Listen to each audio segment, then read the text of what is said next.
President Trump will meet one-on-one with Kim Jong-un next week in Vietnam, his second summit with the North Korean leader. But is North Korea any closer to denuclearization? CNN's Alex Marquardt looks into it. It's the sequel to a movie we've seen before, and as with all sequels, will it live up to the hype? Following President Trump's historic summit with Kim Jong-un last year in Singapore, round two is designed to actually follow through on the commitments made the first time around, but haven't quite gone anywhere. What's been cited as success really has not been either unique or meaningful. We have had no denuclearization since Singapore.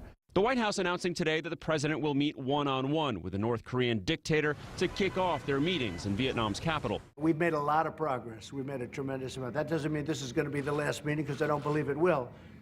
But we have subjects to discuss which will be very fruitful, I believe. The president's message, the White House says, is to talk about what North Korea could gain should it commit to fully denuclearize.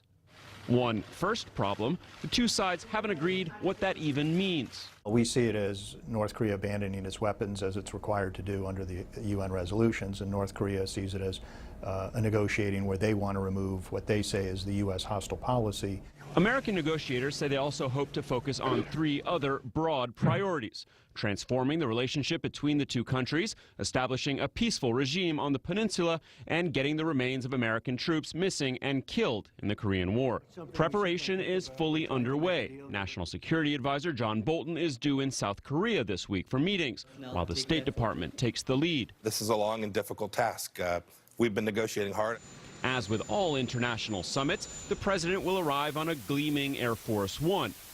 North Korea's fleet of Soviet-era planes, however, is a little out of date. At the last summit, Kim Jong-un had to borrow a jet from China. This time, it's believed he'll instead choose to take a multi-day trip on one of his famous but slow bulletproof trains, all the way from Pyongyang through China to the Vietnamese border, almost 2,400 miles. From there, he'll drive the remaining 100 miles to Hanoi, where he'll find a city trimmed up for his arrival.